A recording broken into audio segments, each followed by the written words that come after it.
Hey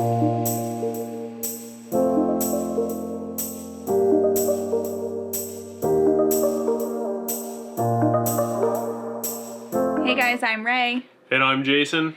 And we're excited to let you know that this is another video brought to you by Rae and Design. Today's exciting adventure, that's a drum roll, is Mammoth Caves National Park. So we have an appointment in is that what it's called? An appointment with a tour guide. We have an appointment with a tour guide in 40 minutes. So we will be going down into the caves and trying to record down there. No promises how that footage is going to turn out, but we're going to try our best. Right now, we are quickly devouring lunch, which is Jason's new... Where'd you even find this recipe? You can thank the Atlanta Bread Company in the Atlanta airport for making me this sandwich, and then I just stole it. Oh, perfect. So it's basically just a sandwich filled with red onion, cucumber, tomato, and a lot of tzatziki sauce. Oh yeah, it's delicious. That's very yummy. So currently it is November, and we are in Kentucky. That is where Mammoth Caves National Park is located. And it's our first time ever staying in a national park. So we're actually at the Thousand Trails Diamond Caverns Resort, which is on the national park property, so it counts. There is camping up at the national park. It is all dry camping. We are about 5 minutes away from the visitor center. Since it is November in Kentucky, it's kind of cold. We experienced our first snow this year in the RV. Probably our second or third time in the snow. Yeah. It's not snowing right now. It only stuck overnight and then it melted the next day. But thankfully we were okay. Only because they did have a freeze warning when we got here. So we filled up our fresh water tank, turned on our water pump, we were good to go. And what's funny is when we bought the RV, one of the selling points was, oh, it's a 4-season RV. And we're like, well, that doesn't matter. We're going to be in 70 degree weather year round. But we're actually pretty thankful that it is 4-season, because I don't know what we would do like in these situations if it wasn't. So all we did was fill up our freshwater tank, turn on our water pump, and turn on our tank heaters, and like we're set. Yeah, because the furnace heats the under storage, the bay, so yeah, keeps all the water lines heated as well. Yes. All right, so we're going to quickly finish our lunch so we can go drive around and see what they have to show in Mammoth Cave National Park that's not in the cave. So we'll see that quickly as we're heading to our tour. Yes. Our appointment. Our tour appointment. Our appointment. Can't miss our appointment.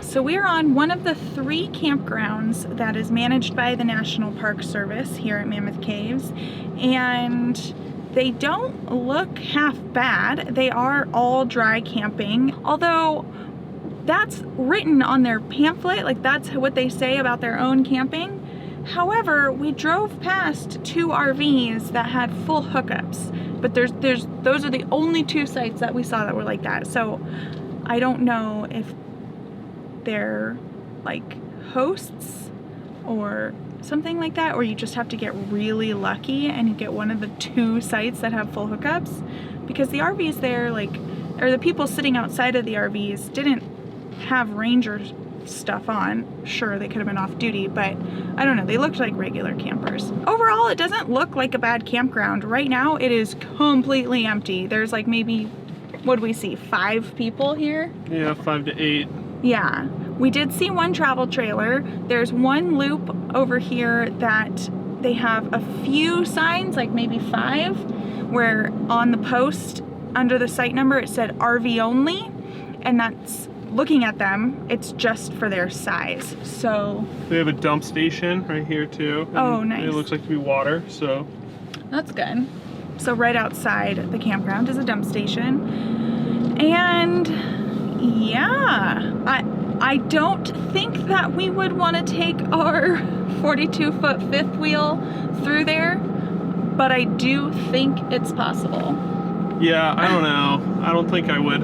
It might be possible. Yeah, there was one site that was very long. It definitely would have fit Nessie and our truck, Yeti. Get it? Get it?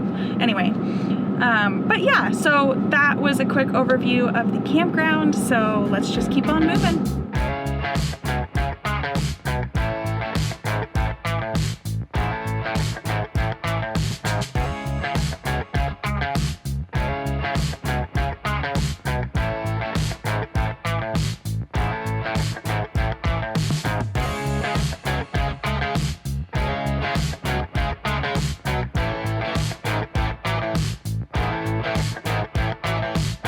So we pulled over on one of the overlooks, or I guess the only one we've seen so far, on the way to Mammoth Cave. On the side of the road, it's pretty, I guess I would say. I think it's a little too late in fall. Yeah, we missed the pretty colors here, but I imagine fall here would be beautiful. Yeah, you can still see some of like the orange in these trees here, but for the most part, they're all barren. Maybe spring would be beautiful too. You can get some of those blooming flowers. Yeah. It's kind of creepy woods, if you ask me. Well, yeah, when it's not. When it falls over, it's just all creepy woods all the time. So the little plaque here on this overlook is letting us know that depending on the pollution in the surrounding cities, because wind flow comes from the north and the south right to Mammoth Caves, you can get smog and like nasty weather here. So we're lucky because it's a really pretty day. You can see really far, but I thought that was really interesting that we, on a bad day, could be seeing pollution all the way down from Nashville. Pollution can come up here. Yeah, or from, that looks like New York, like Chicago area they even have. So that's pretty interesting that the air pushes it all the way down here. Yeah. Kind of sad, but interesting. But we lucked out because we had that rain, sleet, snowstorm the other day. So that cleared it up for us. So it's nice for us. But now all that pollution's on the ground. So let's go to the next stop. Okay.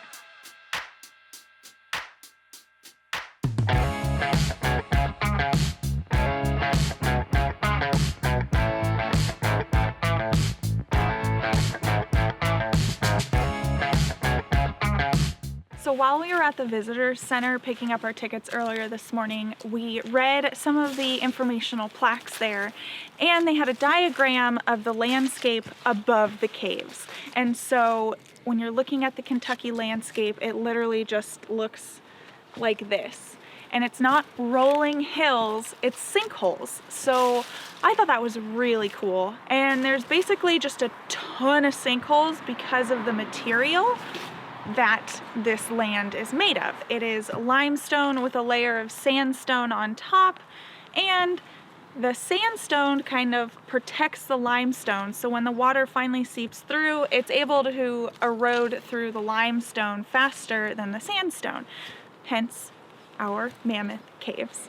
So that's your little Rae's version of history and geology. I always like to try and repeat that stuff from the visitor center, but it's never quite as eloquent. So I hope that made sense. If not, I apologize, but it's time to go to the next place. Oh, you guys. True to form, we are running late. We spent too much time looking around. So we only have 5 minutes until our tour starts, so we gotta book it. Yes, hurry, hurry, hurry.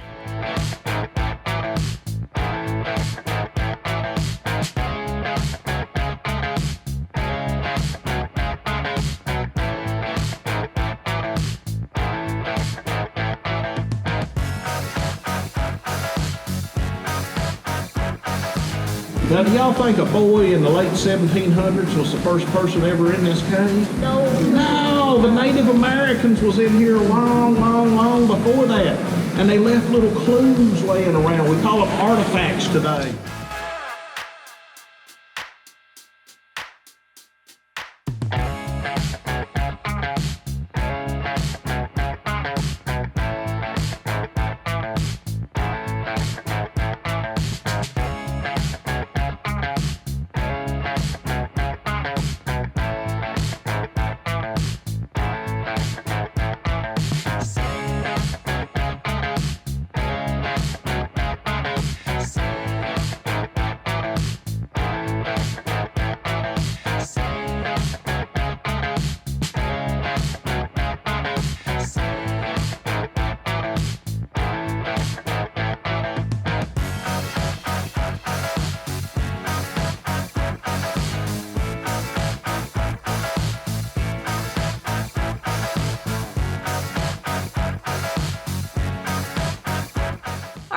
So we just finished up the tour. It did a number on my hair, so that's always fun. I feel like every cave tour does that. And then also, right when we were walking in, I realized I had spilled tzatziki on my shirt, so at least it was dark in there. Overall, how did you feel about the tour? I really liked the cave. Yeah, I have some thoughts on it, and we definitely have some tips. So since we're so close to the RV and it's starting to get pretty chilly and the sun's about to set, we're just gonna wrap this up back at home. So meet us there. And we're back. Don't you like that YouTube magic? Anyway, so final thoughts on Mammoth Caves National Park. I enjoyed it.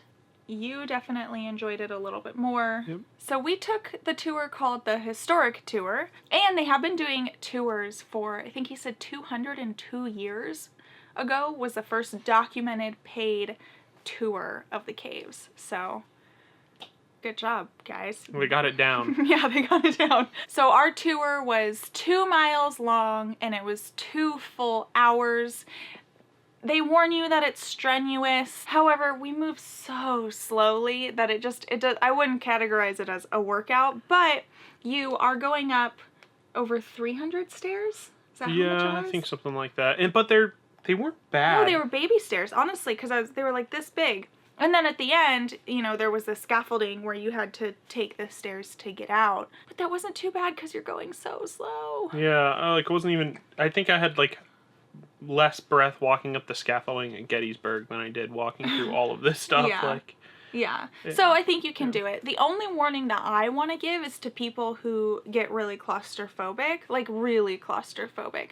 I get a little claustrophobic, and there was one point in the tour where it kicked in when we were going through something called Fat Man's Revenge? No, Misery. Misery, Was it Fat yeah. Man's Misery? Yeah. So what was going on in that section was the rock, so the path went down and the rock was literally only like this wide, so you did have to like kind of turn sideways. But what really they didn't warn you about, what really sucked about that was the ceiling was low. So not only are you like trying to go sideways, but you're also hunched over. And then because these tour groups are so large, you have nothing but people in front of you and nothing but people behind you. And so once I was like, just make it around the corner, you're fine, you're fine. And we turned to this corner and you just saw down the long cavern that there was a long way to go. And you were moving really slow. So I kind of just, like I told Jason, I was like, oh, I don't like this. And he's like, it's fine, don't think about it. But yeah, not the most pleasant experience. And it's just because there's so many people in there and you're hunched over and like, you can't help but feel claustrophobic. so that was probably my biggest detraction overall from the experience, was just the sheer amount of people and of like, I don't know, I feel like I was affected more this time than Rae. Yeah. By just, you know, I don't know, it's just too many people. It's like 100-something people. Yeah. So you didn't really get a cave tour. I think we stopped a couple times and they talked. I think it was like I think it was 3 times. 3 times we stopped, but like they show the whole entire cave map before you go and all the rooms you're gonna see, but most of the time you just walk through them. Like we got to one of the talking points and one of the kids was like, oh, are we gonna see this cathedral room? Yeah, cathedral room. And they're like, oh, you already walked past it. But like they don't tell you because there's only 2 rangers and then 100 people in between. So I don't know. I really like the cave itself though. This was more of a cave, like a movie cave, right? So it didn't have like the stalagmites and stalactites on the historic tour. You still did see where like the water was, and there was still some of that, but nothing like Carlsbad where it's like I'm afraid to touch anything and like it's just all stalagmites, stalactites, and these beautiful things that are built. This was like a cave, and I liked that. It was actually huge and like it was just really interesting. Personally, I liked Carlsbad Caverns more just because they're beautiful. And while we were there, a ranger told us that even though Carlsbad Caverns doesn't hold any records for anything like size or length, it's known as one of the most beautiful caverns, and I would agree with that, because this, compared to that, was like so boring. Yeah. But it was fun to walk through, and they're huge. I think the ranger said at this point in time there are 412 miles of caverns, and there's no end in sight. There's people constantly in there working and mapping and exploring new areas. Like, there's just, it's wild. You really think about it, it's crazy. They haven't found the end. They're still There's going. no end. There's no end in sight. But yes, so a couple of quick tips if you are planning on coming here. We already kind of explained the camping situation, but to go into the caverns, you have to go on a ranger guided tour, so you can book those ahead online, or what we did was since we were so close, we drove up there this morning and we bought some in-person tickets only. We tried to buy them online, but they weren't available, and I don't know if it was because it was the same day purchase. Yeah, I saw that somewhere. You can't make purchases online same day. Oh, okay. Recommend you trying to get it online before you come. Absolutely, get it online. Why stress about something like that? We were stressed out this morning. So definitely book ahead online. Figure out where you're going to camp before. There really is no cell service within the park. Obviously, the caverns are the biggest attraction here. You're going to want to see those. But there are plenty of hiking and walking trails, and we showed you one today. So those are all over the park. Plenty of activities to do above ground here as well. Also, someone recommended to us, we read in that book, Secrets. Oh, Secrets to the National Park.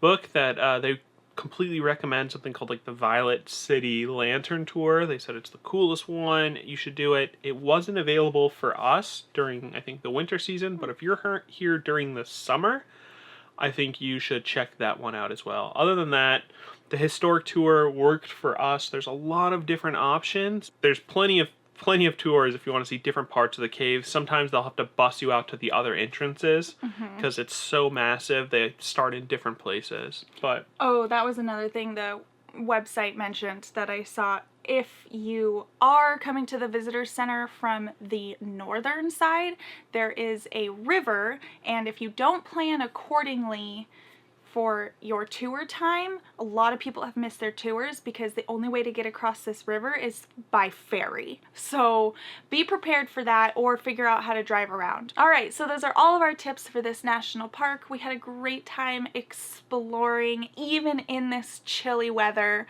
So now we wanted to let you know that Grand Design gave us another $50 gift card to give away to one of our viewers. And this gift card is for their swag, which is just branded merchandise on their website. So to win this gift card, we want you to go to their website, their new website. It's GDRV for Life. I'll put it down here somewhere. And just take a peek at the website and let us know your favorite article. That's it. Whether it's a recipe or a tip or, you know, a destination thing like we're doing right now, just take a look at the website and let us know what your favorite article is. And it doesn't even have to be one of ours. We're not going to be biased like that. So just let us know what your favorite article or post or tip, or even people upload the pictures of their pets, okay? So just pick anything on the website. Let us know if you even want to link it. And then if we think it's one of the best articles on there as well, again, doesn't have to be one of ours, we will go ahead and contact you and let you know that you won, and we'll get in touch with you on how to send this gift card out to you. And for those of you who don't own a Grand Design, we have a gift for you. Oh, okay. Oh no. There we go. It's a little bit better. That was, okay, it's cool. It's a snow globe with bats. Yeah, little bat guys in there. You can't really tell. But it's cool. Yeah, it's super cool. We debated on keeping it, and then we decided no, we bought it to give away. We'll give away. So if you're interested in winning this Mammoth Cave Bat Snow Globe, all you have to do is down below tell us an interesting fact that you know about bats or that you Googled about bats. And we will choose the one that we think is the most interesting, and you will be the winner. We'll let you know how you can receive this beautiful snow globe from us. It's going to be a sad day when we have to give this thing up. It will. I think you have to be like a little weird like us to enjoy this, but it's cool, people. Yeah. Okay? It's cool. All right, guys, that's all we have for you. If you enjoyed this video, it would mean so much to us if you gave it a thumbs up and subscribed to our channel so you don't miss any videos in the future. We'd love to have you in our getaway gang. We'll see you next time. Bye, guys. Hey guys, I'm Rae. And I'm Jason. All right, so, oops. What's happening over here? Oh no. Which in cave terms is pretty shallow. You're gonna walk off the edge. It's not pretty water, but I'm sure it's just the time of year. It's also spooky. It's like really dark. So I imagine like a swamp creature like coming out to grab my feet. Is that just me who does that? Okay, cool. No worries.